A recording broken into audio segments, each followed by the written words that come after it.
Спасибі велике, Костянтин, за таку, я б сказав би, ґрунтовну і з іншого боку комплексну презентацію того, де ми знаходимося. Перед тим, як ми будемо рухатись далі, якщо будуть якісь питання одразу, да, то ми готові їх там пару питань взяти з залу і рухатись далі. Просто хотів би звернути увагу всіх, так мовити, учасників, що в наших дослідженнях ми приходимо до такого, я б сказав би, парадоксального висновку.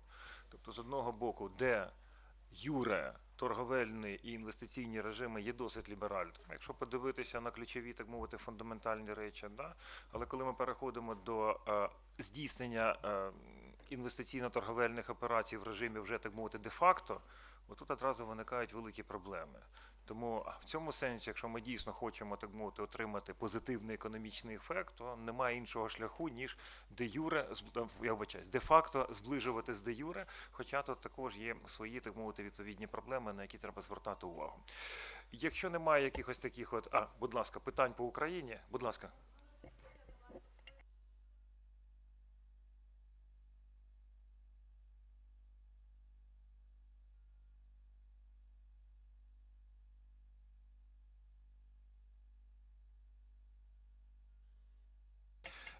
Дякую за ваше запитання. Значить, Вероніка, тоді дуже швидка реакція, враховуючи те, що ми про це ще будемо сьогодні говорити. Будь ласка, пані Вероніка. Так, дякую. Я буду презентувати результати цього дослідження буквально через півгодини, але в цілому це не зростання як прогноз ВВП, це симуляція наслідків зміни торговельного режиму за допомогою прикладної моделі загальної рівноваги.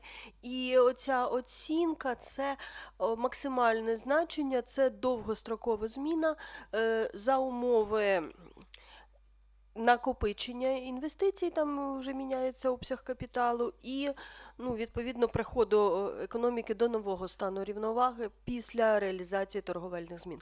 Але я про це дуже детально розкажу трішки пізніше. Дякую. Ми будемо рухатись далі. Єдине, щоб ми одразу, так мовити, всі налаштовувалися, я б сказав би, таке на коректні дискусії. Да? Значить, Костянтин про це сказав, і Вероніка про це буде говорити. Да? Тобто ми говоримо, що може бути за інших рівних умов, якщо ми скористаємось потенціалом угоди вільної торгівлі. Але це не гарантія. Це шанс, і кінець кінцем, так мовити, на реалізацію цього потенціалу можуть вплинути інші чинники. Тобто, якщо в Україні буде криза, там дефолт, там всякі різні, так мовити, проблеми і так далі, то угода про вільну торгівлю тут нам нічого не зарадить. Да? Якщо дитина не вивчає таблицю множення, то в даному випадку це не проблема таблиці множення. Да? Це, очевидно, проблема дитини, ну і певної міри вчителя. Дякую. Рухаємося далі. Я з великим задоволенням надаю слово Кахі Гоголашвілі, Грузинський фонд стратегічних та міжнародних досліджень, для того, щоб ми, так мовити, в тому ж форматі, але почули ситуацію, яка на сьогоднішній день складається в Грузії. Дуже часто в Україні ми говоримо про наші проблеми, чогось вважаємо, що, так мовити, все життя і всі, так мовити, політичні, економічні тенденції є україноцентричними, все, так мовити, обертається навколо нас. Це далеко не так. Це далеко не так. І давайте будемо дивитися на те, що відбувається у наших сусідів, оскільки їх проблеми, їх виклики – це дуже повчальний матеріал. Пожалуйста, Каха.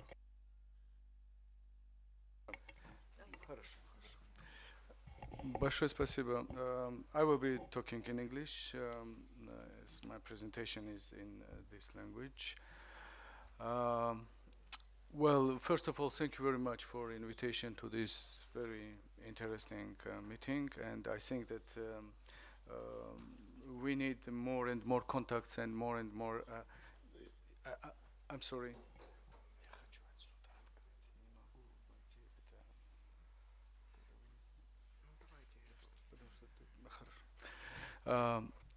I think that Black Sea region for the moment is not considered as a real region. So we all have our interests, maybe saying economic and political interests are directed more to the other regions, for example, to Europe or to CIS or etc. But inside of the Black Sea, I think that important processes are developing. The most important thing is Europeanization of our region. Through Europeanization and through making us compatible with European economic, regulatory environment, political values taken from Europe, we are also becoming closer to with each other. And naturally, there will be time when the region will become real region in terms of mutual interest, mutual exchange, and the commonalities, the common visions on certain things. I think that we are going to this direction. And the important thing is of course, trade. Movement of people is very important in this regards, and very important is also issue of investments, of openness for investments. And altogether, as I say, it is important that we together are attached a certain developed space. I would say that space of prosperity, and where the justice and other very important values are present. This is European space. I would say, I would not say European Union exactly, but Europe as such. Georgia, I cannot say that Georgia has built its economic policy only on European values. Last 10 years probably, Georgia was developing quite ambivalent visions about the development. So from one side, of course, Georgia was very keen to join European integration process, and so far European integration is not just the wish to join certain countries and to open with them, but it's also obligation to approximate your legislation, your regulatory environment, laws, other things, and to create compatible community. Here, Georgia had a bit ambivalent policy during last 10 years, I would say, because from another side, this ultra-liberal view, so libertarianism was present in Georgian government's views, and the libertarianism in fact is it becomes not very compatible with European approaches. Europe itself has different social economic models. Of course, inside of the European Union, you can see the universalist model, like in Sweden and etc., more social-oriented models with decommodation of the labor, etc. But you can see also more liberal models, like in Great Britain. Of course, there are discrepancies or differences, but in general, you have a kind of general notion as a European way of doing economy, doing development. And here Georgia was a little bit far in her visions. That's why Georgia liberalized, I would say, practically full its import sphere. So eliminated almost all import barriers. I will talk about this, and not only in this, but in other directions also. Georgia eliminated practically what in Europe it's called non-tariff barriers. We practically eliminated all non-tariff barriers unilaterally, without agreeing with anybody, etc. From one side, somebody can say that this is very good, that Georgia eliminated non-tariff barriers, but what about that Georgia eliminated competition rules, for example, that the country was free of any supervision of the companies in terms of looking whether there is fair competition or not in the country. From other side, they eliminated food safety rules at all, and food safety agency didn't exist. It was created afterwards after pressing from side of the European Union. I would say not so much from side of the European Union. So the process of the European integration, which actually obliged Georgia to start thinking and recreating creating again the food safety agency. Technical regulations, you have in Ukraine quite developed technical regulation schemes, and even because of this you had really intensive talks with the EU while the CFTA was under negotiation. But Georgia practically eliminated all barriers and it admitted in its I would say market any kind of goods, especially from developed countries, but also from many other countries. Practically all goods were admitted without any check on compatibility with rules which existed before, but they were so eliminated practically. This was the Georgian approach, and of course it somehow helped for development, because the Georgian economy 10 years ago was almost nothing, and there was really very big incidence of poverty, gap, etc. There was a country with no infrastructure. Infrastructure was obsolete and absolutely out of order. Roads, electricity lines. You know that there were so many problems in Georgia that everybody knew about it. That Georgia was known because of problems, not because of achievements or something good. And this was very sad. Of course, this kind of approach, laissez-faire approach to the doing business without any limits and without any restrictions, without any supervision, etc. It worked for some while, for a time, and Georgia achieved high rates of growth, and Georgia achieved also big budgetary inflows. And possibility for the government also to intervene with infrastructural project, not intervene on the market as a supervisor of the processes, that the market processes were totally free. This helps actually country to develop. But from other side, of course, we started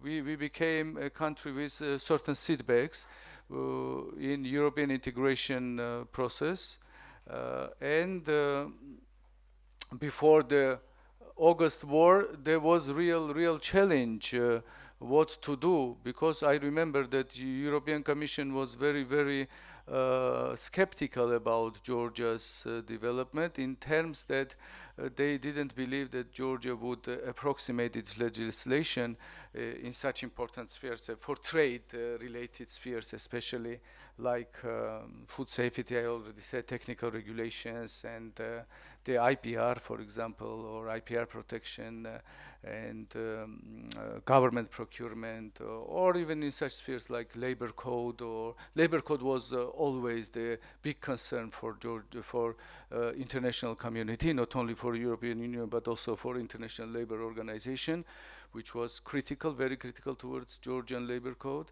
And also in other spheres like competition. Competition practically was a sphere where no any kind of regulation was admitted. And you remember very well, I guess, that PCA, which was signed with Ukraine, was signed as well with Georgia in mid of 90s. And even PCA, which was not Partnership and Cooperation Agreement, which was not an integrational agreement, so-called, or agreement which suppose integration somehow, any rate of integration of Georgia or Ukraine with European Union. Still, this agreement was prescribing to approximate legislations, to approximate regulatory basis with EU. I think that at that time, in the beginning of 90s, in EU, so wise people already were looking forward and thinking about creating some compatible space for easier interaction of businesses, of people, for trade between Georgia and EU, Ukraine and EU, etc., the former Soviet countries. And there were such provisions, Article 43, for example, in Georgia Partnership and Cooperation Agreement. I don't know which is exactly in Ukrainian agreement, but not far from this, I think, from this number, because agreements are quite similar, with small differences. Still, with in Ukrainian Partnership and Cooperation Agreement, there was a provision saying that there will be possibility in the future to start consultations on possibility of creating free trade area between Ukraine and the European Union. this was a very important inscription by the time, because somewhere around year 2000, I remember Ukrainian government demanded from European Union saying that it is in the agreement, so let's start negotiations. Let's start consultations on free trade agreement. But this was purely formal. No integration ambition was inside of this agreement in Georgian or in the PCA. But still, there was provision saying that we should approximate soft, of course, obligation, our legislation in tax laws, corporate laws, in financial regulations, technical regulations, and all other spheres that I mentioned, including agriculture, etc. Environment also, there's, in order not to cause environmental dumping in the future with European Union, etc. But Georgia was not complying with this. The direction was absolutely different. Still, well, maybe I started description of more theoretical things related to the development of Georgia, visions in Georgia. But I think that this is interesting, that after the August war, situation changed.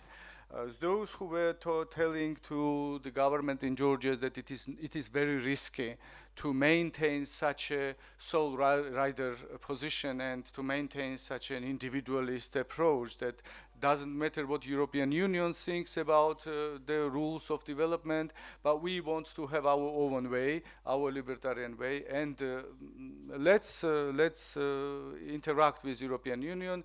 Let's them also agree on our rules. Why only we? This was the ambitious thoughts of Georgian government.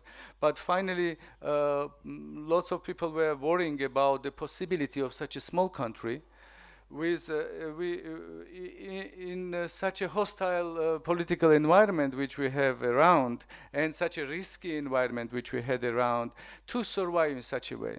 I can tell you that, of course, for certain years, investments were growing in Georgia very sharply. I would say with we got 10 times more investments in 2006 and 7 than we had 2000, for example, around year 2000. Where there were two, I will show the scheme afterwards. But I can tell you, 7 minutes, okay. Thank you. I can tell you that we got quite important investments in the country that time, thanks probably to this libertarian approach and to this policy of laissez-faire. But the conflict happened. You know about Russian incursion, and in Russia invaded certain parts of Georgia, and this has shaken all the system immediately. Of course, Georgia became not reliable country, political risk very high, and there was no other of course mean to start rethinking the policy. Here, European Union also went in direct consultations with Georgian government, and also took first steps. September summit 2008, there was European Council meeting, so-called extraordinary council, so-called. They said in their conclusions that with Georgia they will be signed or negotiated the free trade agreement, and also visa liberalization, visa facilitation agreement by the time. Ukraine already started negotiations by the time on DCFTA. But Ukraine is a very big country with very strong economic interest of the European Union. It's not absolutely surprising for us that negotiations started before Georgia started with Ukraine. But Georgia was practically the second country to which the European Union committed to start such negotiations. And also, Georgian government decided to start following European advices, and to start more intensively work on European integration related reforms. And I think that 2008, 2010, this was time when reforms really started in this direction. Here I would like to show what are policy objectives of the current government. You see that Georgia has actually quite a big current account deficit, which is covered afterwards by different kind of investments, so direct investments actually usually, but still is very risky, I think, this position of Georgia, which there was also not full understanding of the government that this is risky. But now the new government decided to turn to other direction. They want to reduce current account deficit by stimulating the production, stimulating internal production. Because our trade is 62% of our GDP belongs to trade, but here we have 5 times more imports than exports. So Georgia is import-dependent country. And what is how we can balance this import, so big imports, if not by investments? We see that now this is decline of investments in the world, so Georgia suffers because of this. We have also quite high level of remittances, I would say more than 1 billion.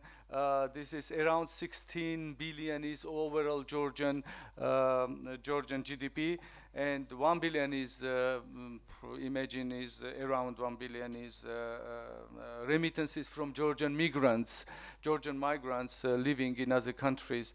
This is also not very reliable source because we don't know how developed situation in those countries where they migrated and they have now jobs. They can lose jobs and we can lose these possibilities of maintaining our financial stability.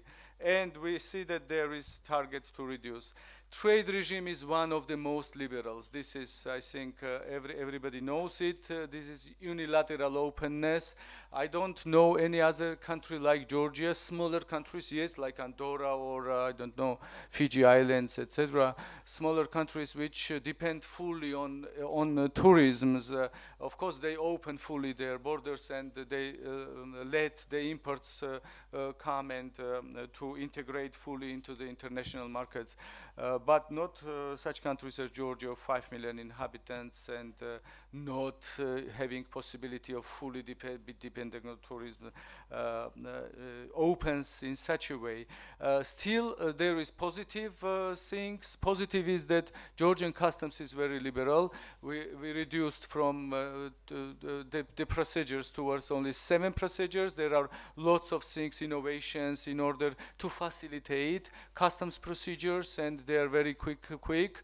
No corruption. Practically corruption was eliminated in customs, in government agencies, also tax collection bodies, etc. There is no corruption, I would say, openly.